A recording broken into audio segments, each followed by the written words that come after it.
To some research that was done by LBC suggesting more than half of the people living in the city of Birmingham think HS2 is a bad use of public money. I just remind you of that amount of public money, £55 billion. So you can get to Birmingham around half an hour early. Has anybody actually asked to get to Birmingham half an hour earlier? And exactly what would you do with that time? LBC's political editor Theo Usherwood is in the studio and joins me now.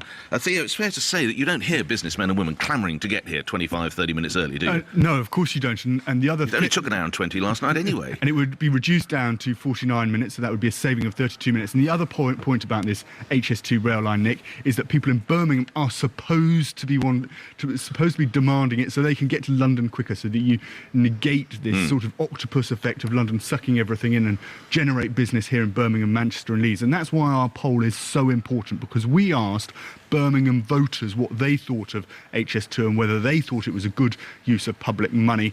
And more than half of them, 51%, actually thought that it wasn't a good use of public money. Only 34% thought that it was the right way to spend taxpayers' cash. Now, voters want to see the money spent on other things. We asked what they would like to see it spent on, and around half of those 51% that I talked about who didn't think it was a good use of public money said they wanted to see it spent on hospitals. Now, I've done the sums, brief sums. You could buy around 500 NHS hospitals for the price of £55 billion.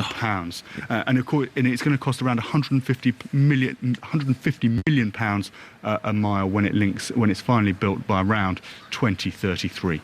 All right, thank you for that. We're going to get more local reaction, as I say. Let's go back and find why we are in the situation we are in with committing this amount of money. LBC's reporter Bryony Waite looks back at the commissioning and the start of HS2.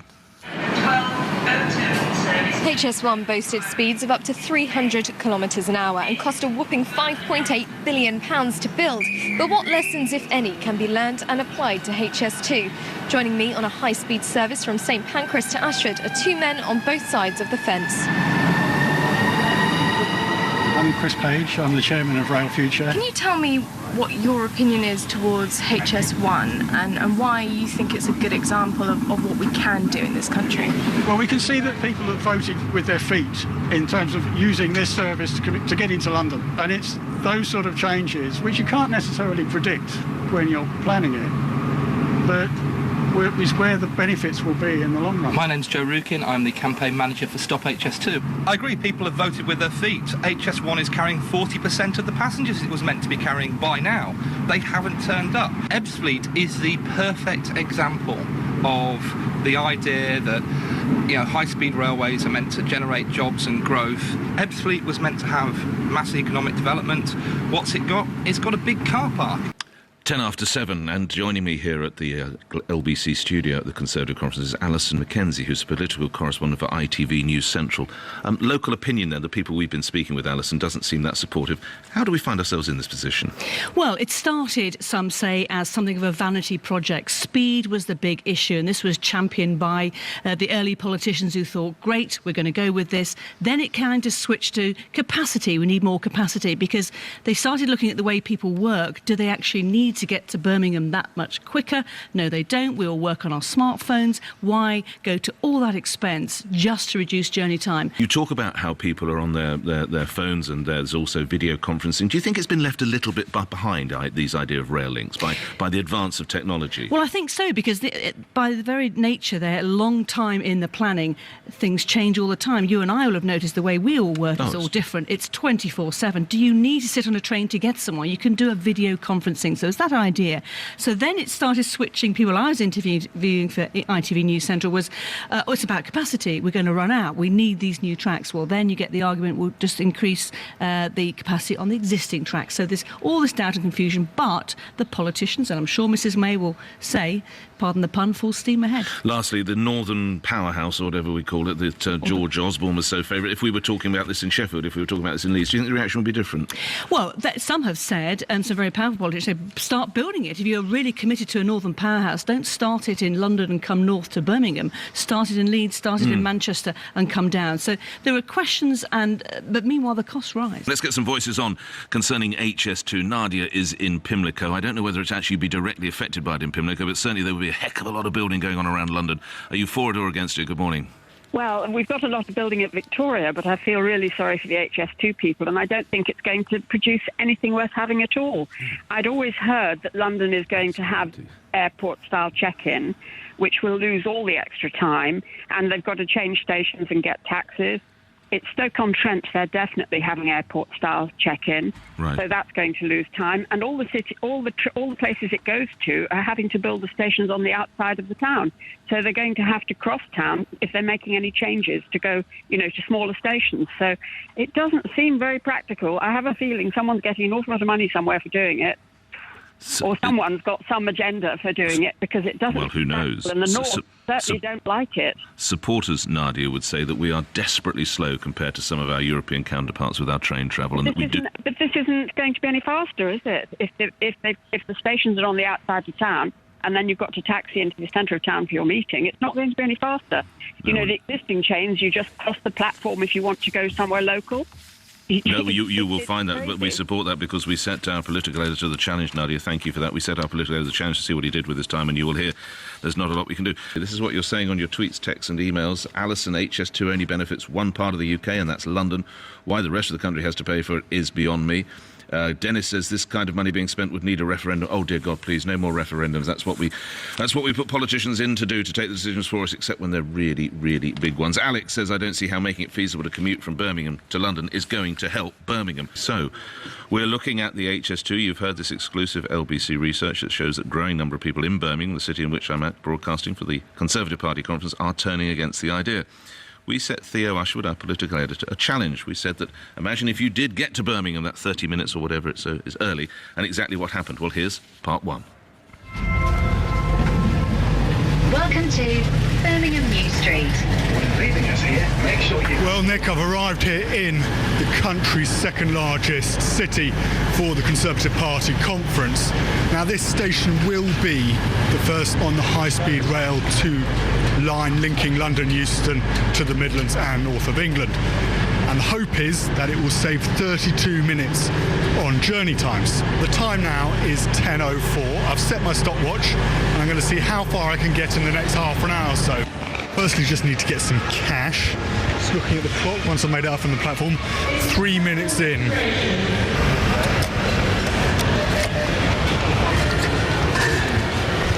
fact, everywhere is closed up, so I'm going to pop downstairs and try and get myself a sandwich from a supermarket. Get myself a orange juice to get over the conference flu. Fresh fruit as well, how about that? I feel worthy. Right, okay, where's the checkout? All the time, the minutes are ticking by. Remember, 32 minutes. So far, I'm 13 minutes in. Bit of a queue, bit of a wait. Things don't happen at the quickest pace at this time of night, obviously. One person on the tills. 165, oh no. Robin's in Richmond. Robin, you're on the radio. Let's talk about this idea of HS2. I'm in the city that is meant to help boost. There's not a lot of love in the room or love in the city. What say you? Good morning. Well, good morning, Nick. I know you're strong on maths, but let me help you help those who are perhaps not as good as you. Go on then, sir. If there are 55 million people living in this country, and it may be slightly more, and you divide it into 55 billion... Oh, Lord, go on. That work. Well, I'll do it for those who are not as good as you, Nick. It's £1,000 per head of population at this cost. That's man, pensioner, child yet to be born. That's a lot of money. It is. And it's an infrastructure project which is ruining the quality of life for many who live on the route. In my view, what is needed is actually the rollout of very fast broadband to every man or every house in this country. Openreach are not going to do it. That nice man, Mr. Cameron, promised it, but he made a lot of promises he can't keep, and he could never have kept that. I would put that 55 billion into the infrastructure of fibre optic to every house in Scotland, Wales and Ireland, and that would go down very well with an awful lot of people. I don't know how many businessmen are going to be using the stream. 55,000 people a year? I'll do the maths again, Nick. It's a subsidy of £500,000 per business person. It's an awful lot of money, which could be better spent elsewhere if they want to improve business in this country. And that's what the objective is. I'm really glad you... I'm really glad you got your calculator, Robin. I must leave it there only for time reasons. I think your point about rolling out broadband is a very, very just one. We are staying with this, but just a couple of emails, texts and tweets to wind it up for this hour. Bruce says, I suspect most people nationwide think it's a complete waste of money, very much supported by those figures that we got there. Michael says, surely all this will do will allow more commuters to work in London. Talk about waiting 20 minutes. Well, it was the opposite for our political editor, Theo Usher. We set him the challenge that just imagine you got to Birmingham on an HS2 train and you'd arrive some 30-plus minutes ahead of schedule. What would you do? Well, when we left him, you may recall he'd managed to get himself an apple juice or an orange juice, but there'd been a bit of a queue. And then we join him in the second part. He's 22 minutes into his time. I'm going to Radisson Blue. Do you know Radisson Blue? Yeah, £7. Okay, thanks, mate. Okay, so I'm just looking at my clock, and we are now 22 minutes in. It's quite a nice taxi. What you got here? 5 Series? 7 Series? Yeah. It's not bad, isn't it? Travelling style. It's absolute chock-a-block here. Now, and this is all because of HS2? This is all HS2, and they're building around the back there. So they're doing everything simultaneously, and that's what's causing the problem. If they did one thing at a time. Now, look, this at 10:30 at night, this is nothing, but I know of drivers that I literally have had 40% of their income dropped daily. Because of these roadworks? Because of these roadworks, because they're stuck in here for hours on end. Let's just have another look at the clock. 24 minutes. So I'm still stuck in the traffic. I'm going to give up. I'm going to walk. Just pull over for a moment, mate. Thanks. Yep. There we go. Oh, just open the door. Great. Go. Get our bags. I'm going to just walk it. Given up. How many minutes? 28 minutes in. Oh. Cheers, mate. Up. 29 minutes. We're walking up here, walking up Broad Street to try and get to the hotel. Finally get there. And that's it. 32 minutes, still a couple of minutes away from the hotel. It's past. That's how long it's taken me to get some cash, something to eat and drink, and a taxi. A cash point, an orange juice and a ride in a 7 Series. That's how Theo Usher, the LBC's politically editor, put those extra minutes to use. You do have to question HS2. Let's just bring some of these in. This is simply from Sid. What a waste of money. John, when introduced, why not come on some of the domestic flights to free capacity at Heathrow? We can join transport up properly. Do you know, the reaction to HS2 has been extraordinary. This comes in from, where's your name? You haven't put your... Oh, yes, you have. I'm sorry, you're Nick. I see, you're talking. Nick, the West Coast mainline trains are designed to go at 140 miles an hour. However, as the signalling project was canned, they can only travel at 125 miles an hour. Surely it's cheaper to sort out the signalling. Mike, I'm so sick of these useless ideas. The trains don't run on time now. I bet once built, the trains will get delayed. The total time it will be what it is now. It's a total waste of money. Why don't you give the cost of each mile to each local council to improve local infrastructure to hope lower-class children work their way up the ladder and earn their country money to make us great again? Keep them coming. A big reaction to HS2. So 10 minutes before 9, coming to you live from the Conservative Party conference here in Birmingham. I stress Birmingham because it's the city, one of the cities, indeed the first city outside of London, that is meant to benefit from HS2. But in exclusive research done by LBC, we're finding a growing number of people here in Birmingham actually don't want the damn thing. And the number of reactions we're getting from you that would seem to support that is continuing to grow. But back to London, there are concerns from business and residents in Euston, the part of London where it will be built, who believe thousands of jobs could be lost if HS2 goes ahead. The council says there are no clear plans for what will happen to the current station when it does get the go-ahead. London Mayor Sadiq Khan is suitably concerned that he's taken a tour of the affected area. Well, LBC's Rachel Venabis went on the same tour of Euston in London to look at the parts that will be affected. When high-speed trains finally make their way here to Euston in the 2030s, the government says it'll be the best connected station in the capital. But for the next few decades, when you come up the escalators here, past the line of departure boards and head out those doors into the main square, you'll essentially be walking into a building site. And it's something the local council and councillor Phil Jones don't think is worth it. Here we have Euston Station. This is a station that was built in the 1960s. It's got a leaking roof. roof, it's got asbestos. Over on the other side is where the new HS2 station is going to be.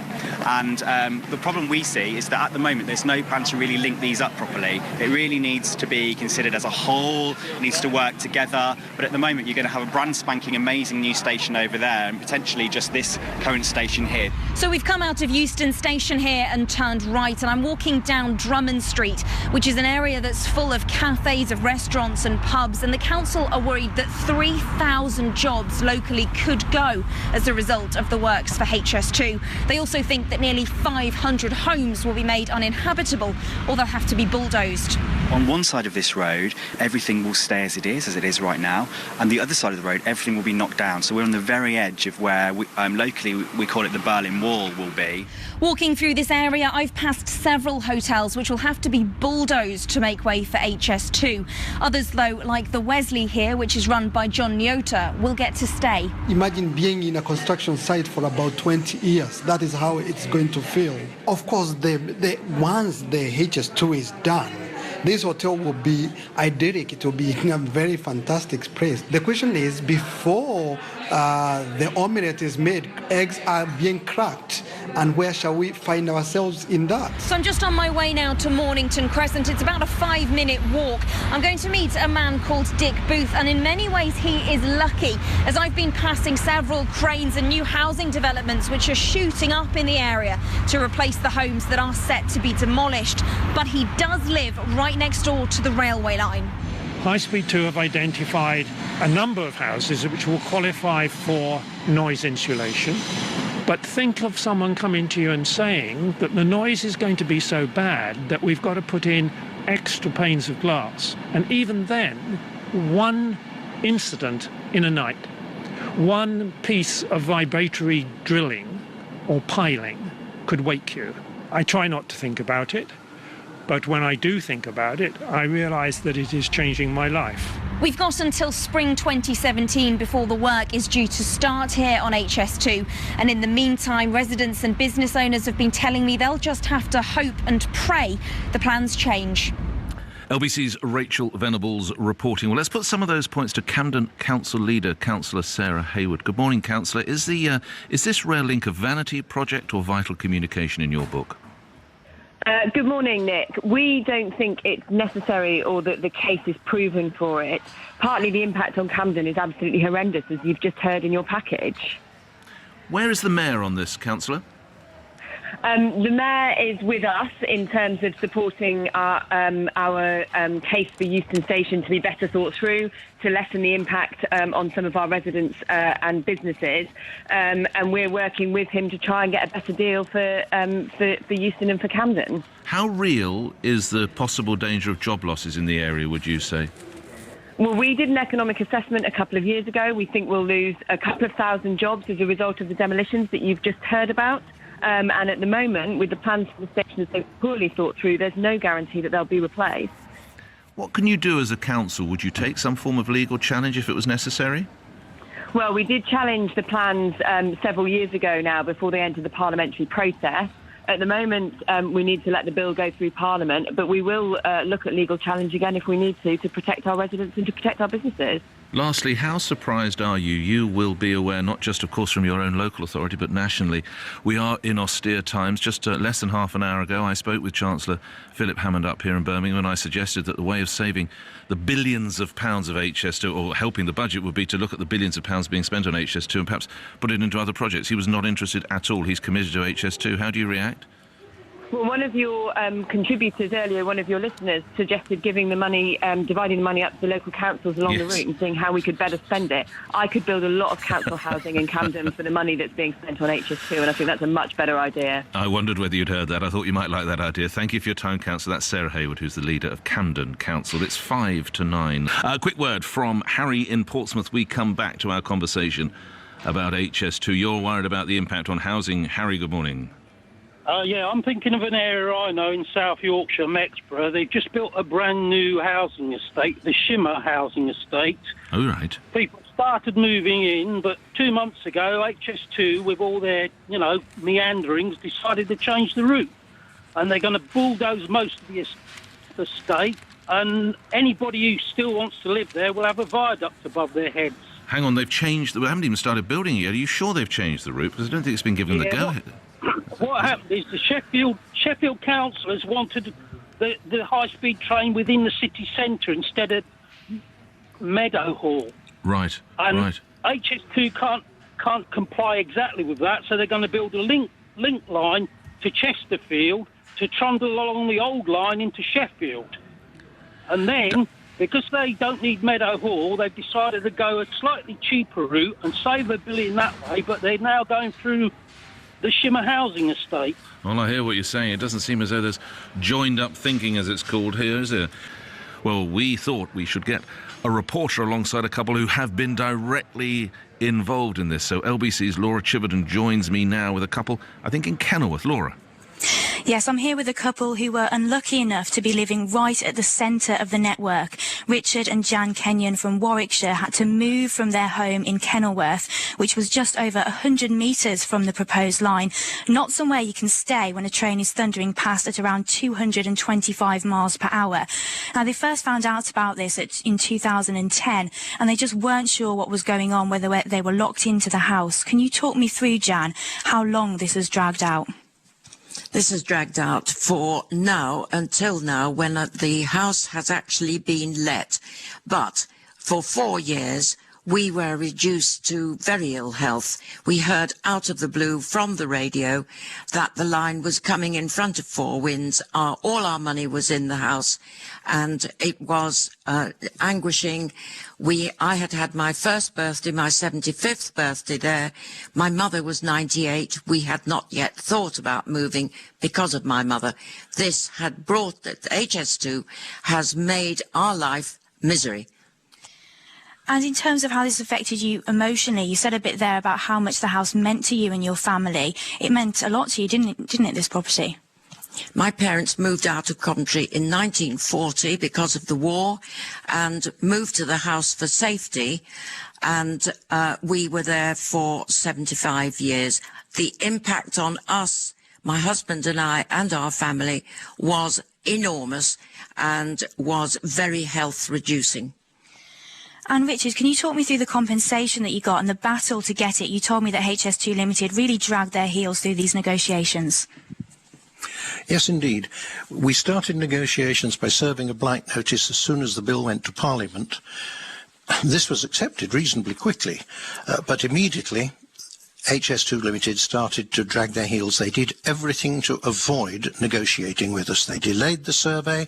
When they had that information, they only turned around some 6 weeks later to negotiate after our MP had written to them. And then they had the nerve to say that if anything was going to hold this process up, it would be the vendor, us, not negotiating with them. Laura Chiverton reporting with that family in Kenilworth. Laura, thank you for that. Let's stay with HS2. I say it again, the growing number of people starting to think it might be a project that's off track. Chris is in Rotherham. You're on the radio, Chris. Good morning. Where are you on this? Hi, good morning, Nick.